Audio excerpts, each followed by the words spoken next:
welcome everyone to the first Lead to Lead Live of 2022. This is so exciting. We've got Jabari Magnus with us. Trap God, I was serving up the whole way. Hey, where the gold at, baby? Where the clothes at, baby?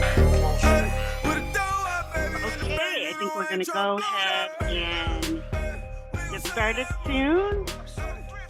Great. Oh man, we've got the awesome and incredible Jabari Magnus here with us. And so to be respectful of everyone's time, we're going to go ahead and get started.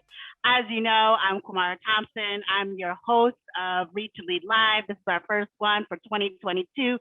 Thank you all so much for joining. We are so excited to have Jabari here with us. Jabari is currently the first Black managing director appointed to BlackRock, and he is the founder of BlackRock's Black Professional Network. He serves on BlackRock's Financial Inclusion Executive Committee as an active member of the Financial Planning Association. He volunteers as a pro bono coach to help families solve immediate financial problems. Currently, as BlackRock's managing director and global head of portfolio analytics, Jabari leads teams responsible for creating scalable technology solutions across the digital spectrum.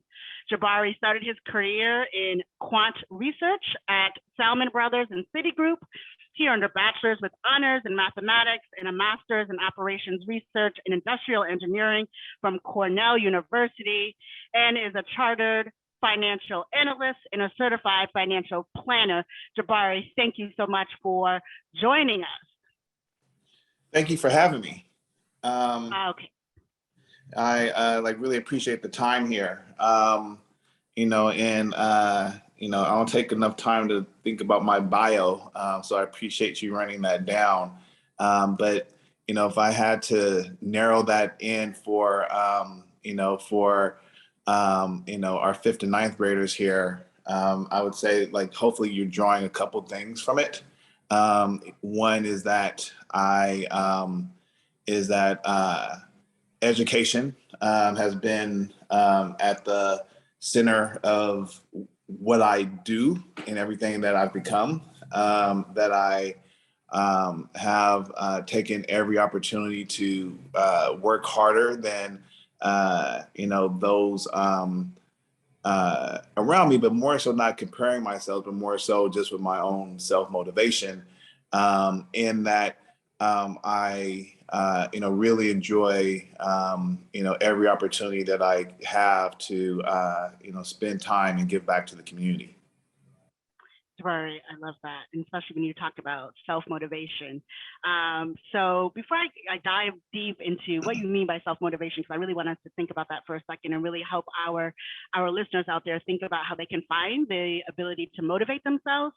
I always like us to start with telling us a fun fact about yourself that we may not have known before. A fun fact that you may not know is that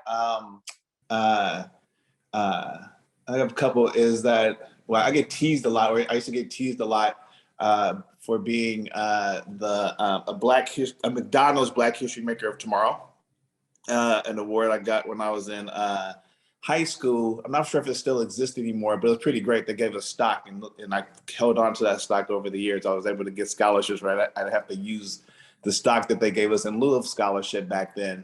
A long time ago, actually, back in 1991. But but yeah, so it's fun in regards of that. We all know what the Golden Arches are.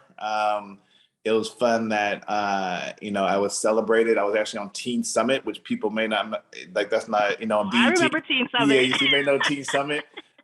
They did, we did a spread in Ebony magazine and Jet magazine and stuff like that back in the day. So it was really fun. Jabari, don't tell me you were famous back in the day. What? I mean, I had that. It was some people get like 5 minutes of fame. It was like 5 seconds of fame. But it is a fun fact because again, I got teased. I still get teased a lot, by family and friends for, when it comes to McDonald's. Well, actually, let's talk about that for a second because everyone knows who McDonald's is, what McDonald's is. We all are most likely have consumed McDonald's at some point in time. We've given them our money. But you said something about having stock in McDonald's. And so this is up your alley. Can you tell us the importance of indeed investing in stocks and what that meant for you in terms of having McDonald's stock as a scholar? Yeah, no, look, I mean, there's, I was blessed actually to go through college on scholarship. And there's a story into that as well. An academic scholarship, or scholarships, I should say. McDonald's took a different twist, and they actually gave the scholars, in the program stock. It was like around maybe like $1,500 worth of stock, which, all until, has grown a lot over the years. So what they did by giving us stock is, so scholarship is an award. Totally would appreciate that as well. By giving us stock, they gave us ownership in McDonald's, right? And McDonald's is a pretty large company. Market cap is, in the billions. But even having, a small fraction, right, of ownership was very important, right? It gave me a different angle of when I was going to get my, quarter pounder with cheese and, a strawberry milkshake and with the fries. Every time I was doing that, through the years, particularly high school and beyond, I was pretty much in some respect paying myself because I'm an owner, right? A small owner of McDonald's as well. Yeah, I think that's right. So you said that there's a story for you getting an academic scholarship. Do you mind going into that story a little bit? Are you going in? Okay, everything I said, I gotta be careful what I say here, I see. But, look, so, another fun fact is that, so I think you highlighted that, I'm the first, where I was the first Black managing director at BlackRock. I was also the first Black valedictorian of my high school. And with that came, some celebrations of me, but also just people looking out for me as well. Near and dear, to my heart is my college counselor in high school, who was also my 10th grade English teacher, Mrs. Esther Hugo, who I'm actually still in touch with, today. She just celebrated one of her birthdays. I guess I shouldn't give out her age, but I did a cameo video for that. But just incredible, just outward and caring, right? So I was raised by my grandparents, and and I had the yellow lunch tickets. If people know what those. I'm not sure if you guys may have little credit cards so that if you get assistance for eating food on at school. So again, I couldn't really afford college per se directly, and she was able to kind of just give me the route and the direction for what I really needed to to think about going to college. So I was prepared, right, academically, right, being valedictorian and all, but that's only part of the basis. You also have to be able to afford it. And I did all my essays, but she did all my applications, for scholarships. The one that she said, you have to, in integrity, I got to write all the essays, and I did that. But we applied to so many scholarships, and they enumerated to, over $100,000 in scholarship, basically, right? From I have a spreadsheet somewhere, but I could dig up, but or it's a piece of paper now, I should say. But it was dozens of scholarships that that we went out, and that was all available. So that's free. In my regard, I thought it was free money, but you have to apply for it. But there's all these scholarships out there that later on in life, I found out that lots of scholarships go untapped because people don't apply for it. Mrs. Hugo made sure that I applied for every and anything I could, and it turned out to actually really be very instrumental, because I didn't have to worry about paying for college. Some of the scholarships paid for my transportation because I flew from LA, right, cross country to go to college. It paid for books and so forth.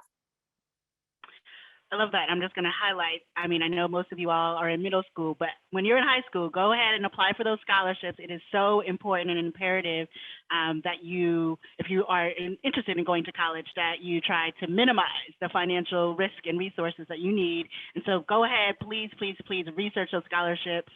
That is so important. So I'm glad that you brought that up. And can I even Jabari. in addition to what you're saying, to complement that, I would say please build relationships with counselors, build relationships with teachers, and be that student, right? I didn't think about that. I was just doing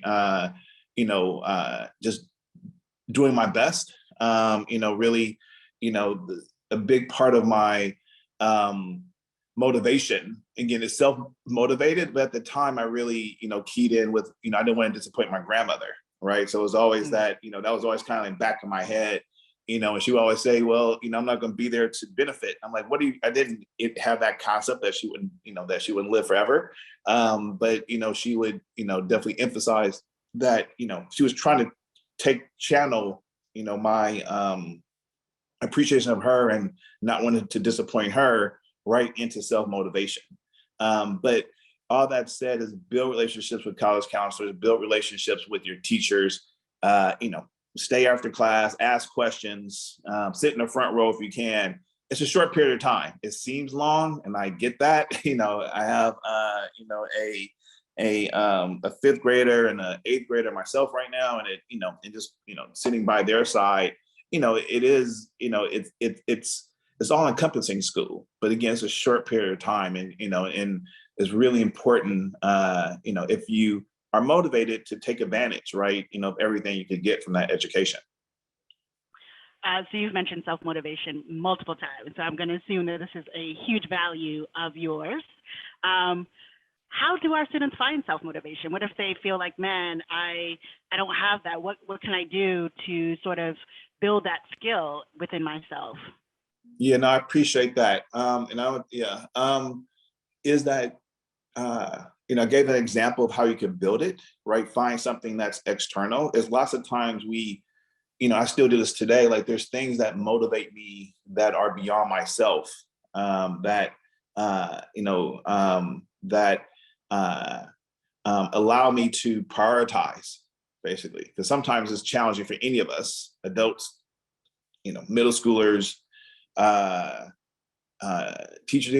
It's challenging for us to to prioritize ourselves, right? Sometimes it's kind of a weird thing, because again, you have yourself, you need to do for yourself, but it's sometimes easier for us to make priorities around things that are around us, things that we love, and find that one thing that you love, whether it's grandmother, parent, whatever motivates you, right? And draw from there. But know that it doesn't, obviously there's lots of comparisons that go in play. There's lots of ranking, like being the first is a rank type of dynamic.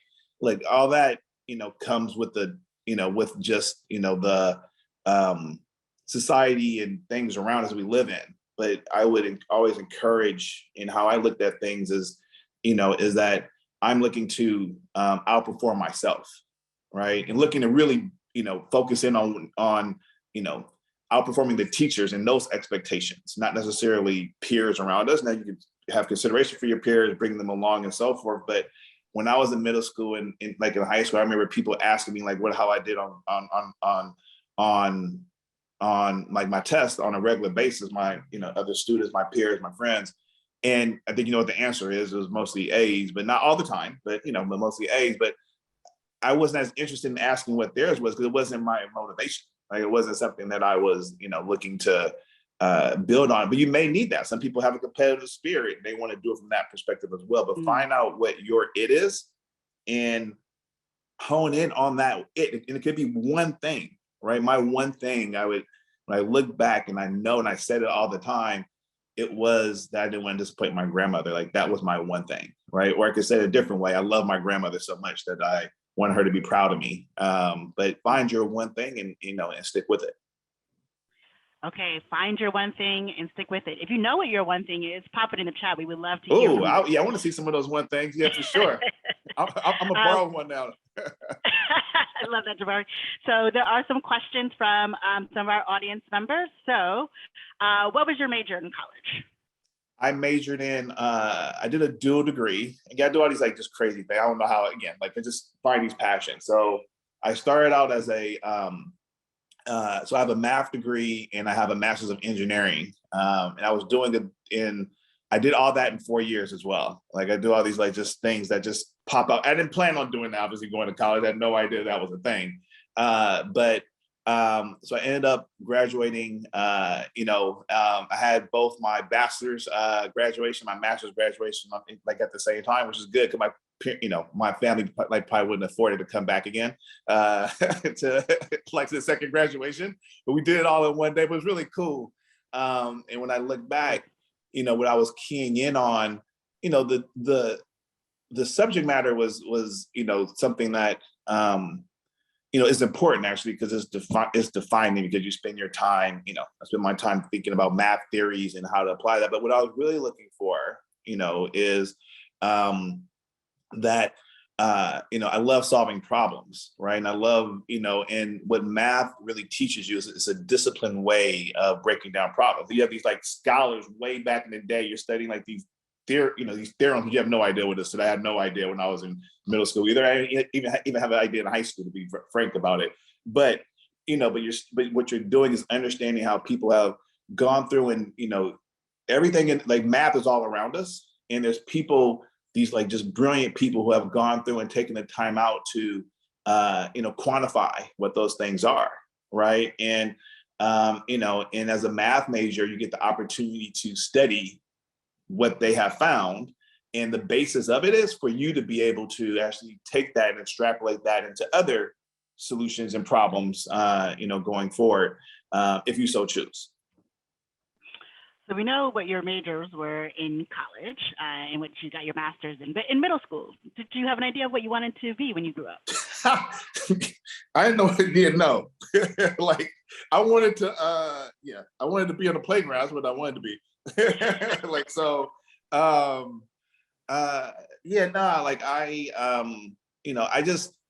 There was something that I was trying to draw on things around me. There's an article out there that was written when I was in my junior year or senior year, and I feel like over 30 years ago. It's crazy, but I still like remember I said something I wanted to do like waste management. And actually I should have did that. That would have been freaking, but my grandfather put that in my ear. I'm like, oh, that sounds cool. The reporter asked me, that's all I, had at the tip of my tongue. And that's probably, my grandfather was a genius, as you can see, like waste management would have been, it's all this environmental, but I was like, when I really thought about what that was, it didn't, entice me as much. So I probably missed out on a few opportunities, not really listening or having that, being able to double click into it, really, to really understand what it was and seeing things at the surface. Like that was a missed opportunity, probably another missed opportunity for doing doing an internship on back one of my scholarships with duty-free services, which has been incredible. So when you go to the airport, if you ever kind of like, there's these shops and they're all over the world at every airport. It's called like duty-free. And I got a scholarship from them because they were based like near my high school. And with the scholarship, you had the opportunity to do an internship. And I just was short-sighted. I was like, man, but that would have been really cool to be able to do those things. But I'm giving you these tidbits because, those are, things that, could have led in different routes for me. Though it just wasn't my route, right? And I didn't know what I wanted to do. And all I kept keying in on was just doing what was right in the moment, right? Doing my best in the moment. So I didn't know what my end goal was, but I was doing my best in the moment of like tackling that homework assignment, tackling that test. I also played, sports as well, and doing my best in the moment, whatever, God's gifts like to me are. But one thing I always wanted to do is be successful, right? And I didn't know what that really meant. And looking back, and now I know that success is what you define it to be. And at the time, my success was really just, just performing well in everything I had the opportunity to do. I love that. Doing your best in the moment and not necessarily having an end goal in mind. It's just doing your best in the moment while you're going along through this journey, which is amazing. Yeah. When you look back, Um, like I don't want to like capture what you just said there and compliment that. Like life is a series of decisions, right? When it comes down to it, right? And they're in the moment decisions, and some of them are bigger decisions, right? You have crossroads as well. But when you look back, as again, I'm able to do, now to some degree, there's decisions that we make that, accumulate, right, into opportunities, right? And on the other side of that opportunity, it's important to be prepared as much as possible because you don't know what that door is going to be, right? So if you are as prepared as possible for anything that comes your way, and you're making, decisions along the way to keep, doors and opportunities are coming, right? There's some intersection there that you're going to have to make a decision about, whether that's, the route that I did or routes that I didn't do. I gave you some examples of things I look back like, oh, I could have, that would have been cool to do. And but I didn't stop and make that my intersection at the time. I kept kind of moving. And that goes with respect to, how we think about education into career. It goes into, personal relationships, into significant relationships. It goes into, again, how you carry yourself day in, day out. Throughout our conversation, it seems that there have been quite a few people who have influenced you. Your grandparents, you've mentioned them quite a bit, and then also the teacher whose birthday you just celebrated. This is Hugo. With all of those scholarships. Hugo. Anyone else that even now that you draw inspiration from as you are still on this journey, on this career path, this journey? Look, I mean, there's people. I draw inspiration from. I'm drawing inspiration from you right now. Like you are, like the question that you're asking and, and how you're presenting it is causing me to, be inspired around stories that I haven't told or I don't tell on a regular basis. I mean, that's inspiration.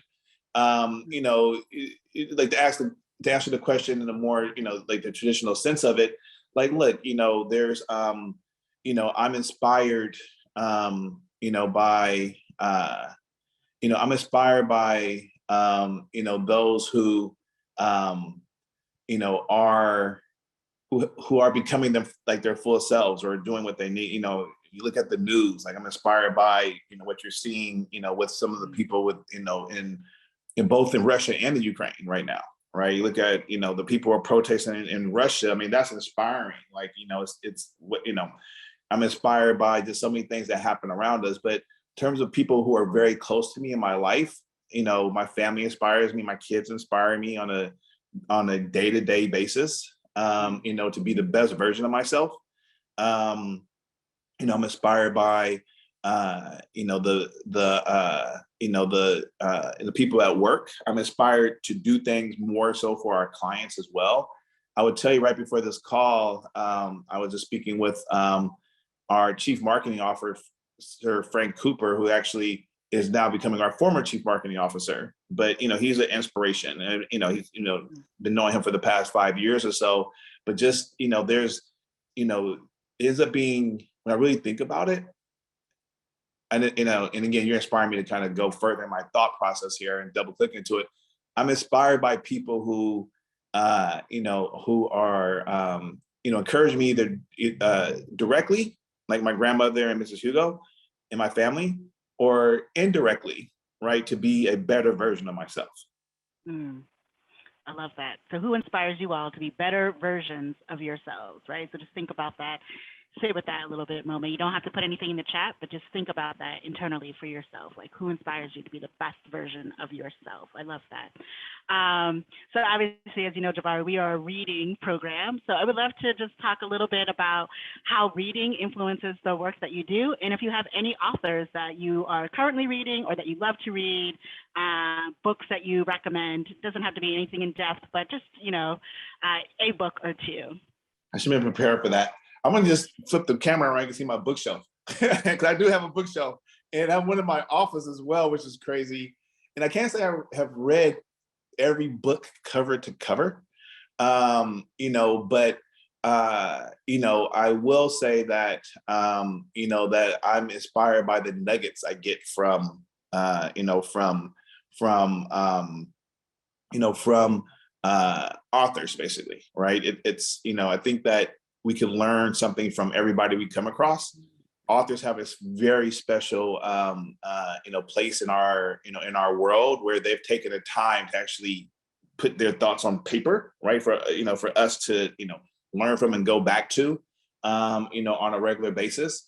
But with that, actually, again, I'm at home. So again, if you don't mind, I'll show you my bookshelf. Not at all.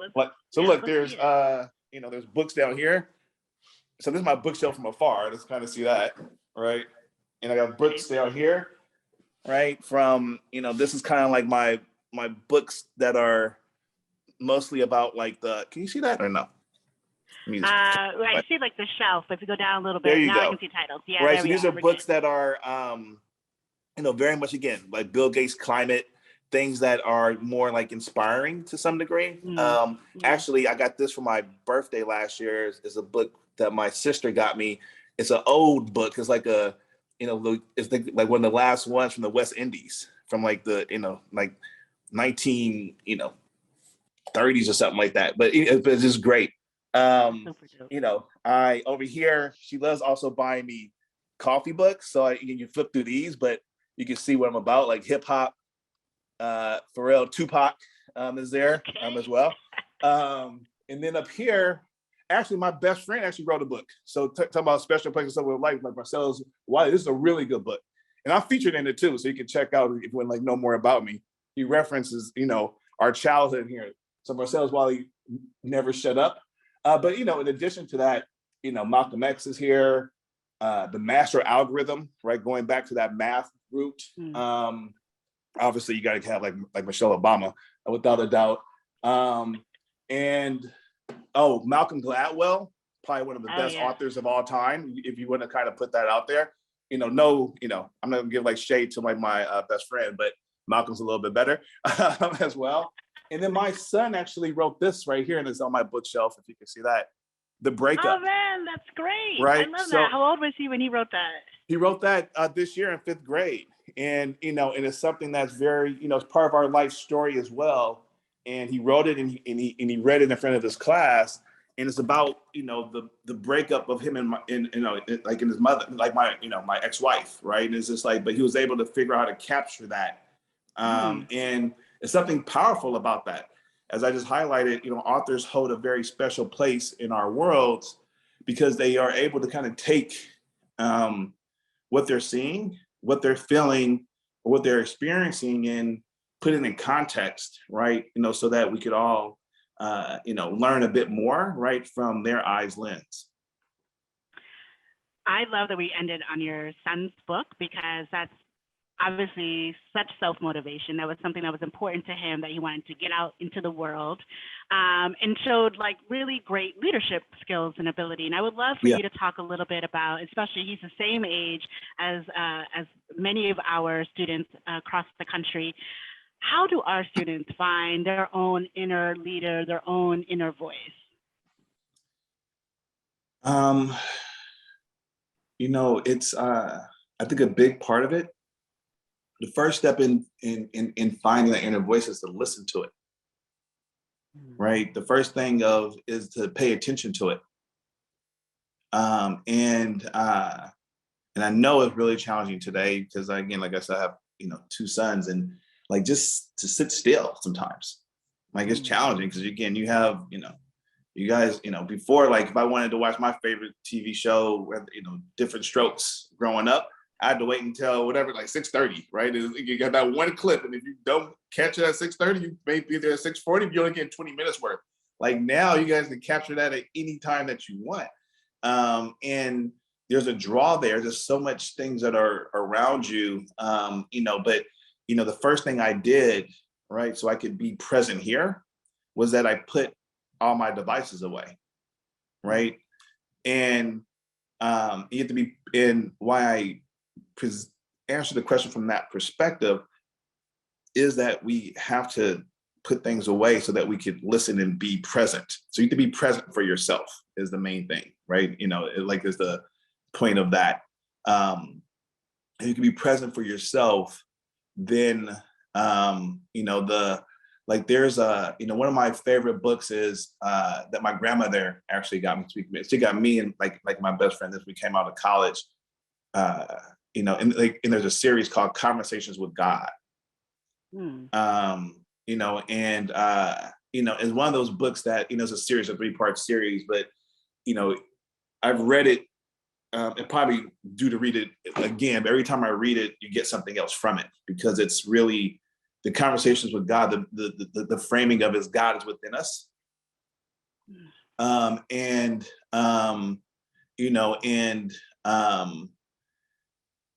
it's not necessarily about talking to yourself, right? We pray, right, in silence. So we pray by ourselves. You know, and a lot of that is that's channeling our energy basically towards, you know, something, whether you could be praying about, again, thanking God for things that are going well. You could be, you know, talking to, you know, God about issues or things that, you know, the perceptions you have or things around you, but all itself is like why that's important.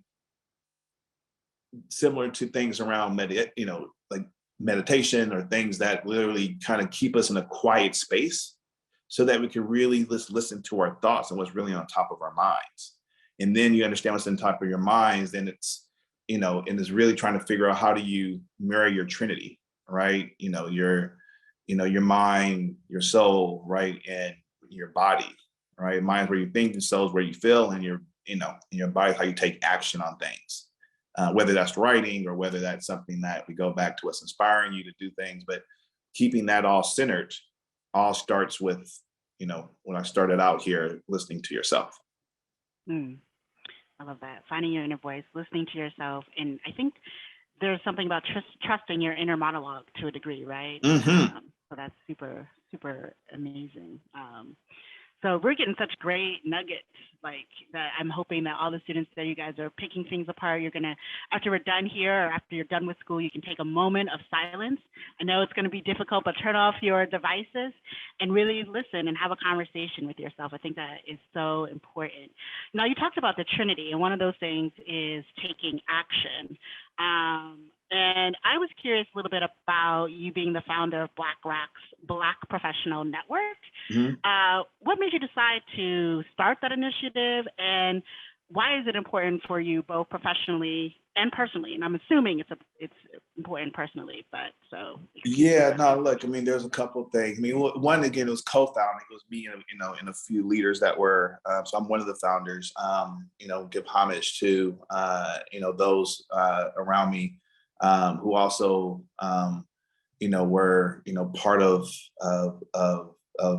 building that network. But, you know, the answer to your question of why was, again, from listening, right? You know, somebody else who inspires me, you know, as well as, you know, you know, again, our former, you know, head of like diversity, Jonathan McBride, who, you know, just, you know, was coming at the role from a different angle. Like he wasn't a traditional, he didn't have a traditional human resources diversity background, but he found his way there through, again, his journey and his pathways. You know, and one of the things he was identifying that I wasn't as much seeing, you know, was that there was, you know, that not everybody at the firm, in particular Black professionals, weren't experiencing the firm the same way.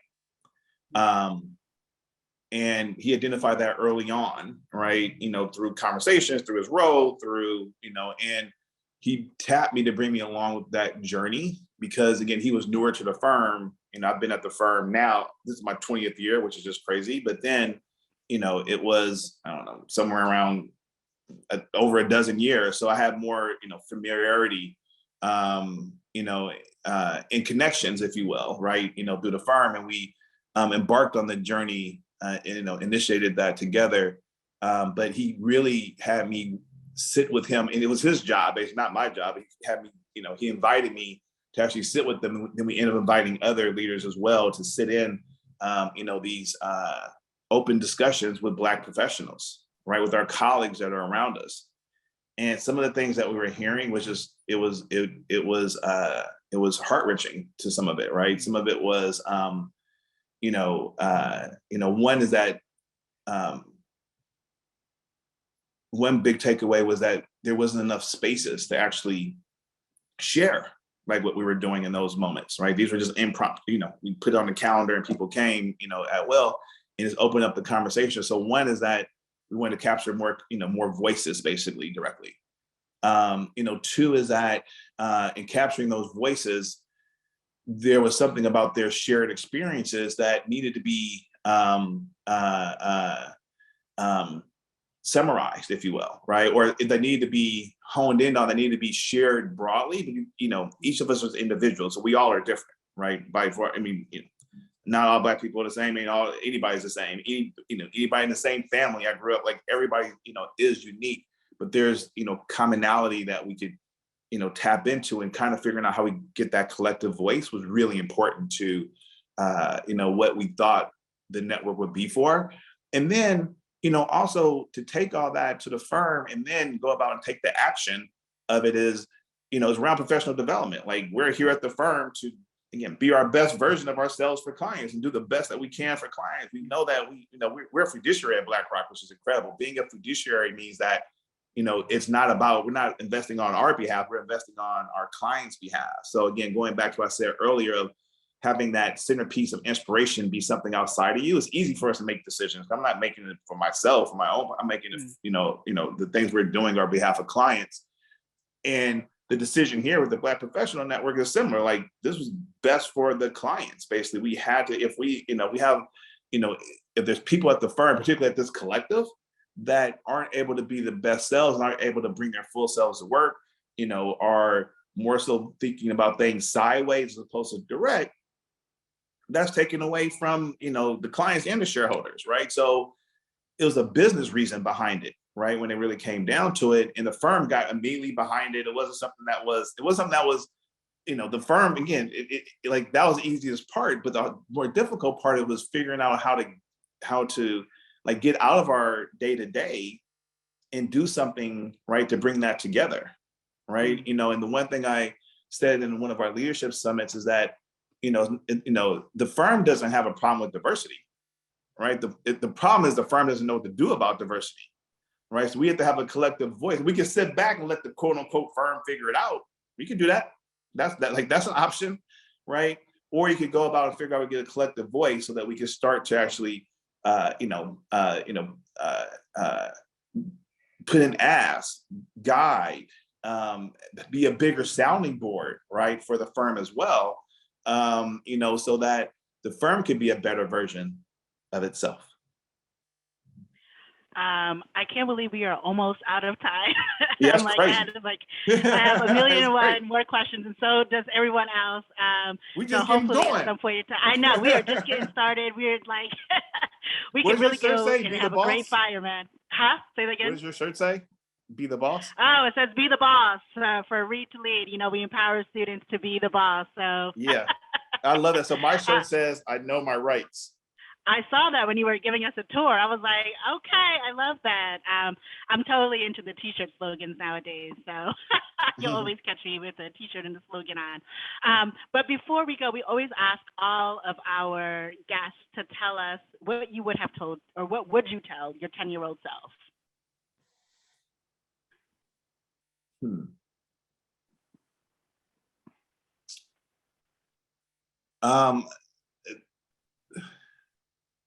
I would have told my 10-year-old self, a handful of, many of the things that we talked about, over the past 45 minutes or so. But if there was one thing, that I would tell myself, is the one thing that I believe my, grandmother, my grandparents, my parents, my family, Mrs. Hugo, other teachers, all the way to, handful of people who I dropped, just names again, just top of my head, is that love yourself, Hmm. That's it. Mic dropped. Love yourself. Thank you, everyone, for joining us today. Thank you, Jabari, for taking your time and dropping these beautiful gems of wisdom. I know you're super busy, but I love the fact that you love to take these opportunities and talk to students. And so I really appreciate you all. Make sure to tune in for our next Read to Lead Live, which will be the first Friday in April. Bye, everyone. Take All right. care. Thanks for having me. I appreciate being here.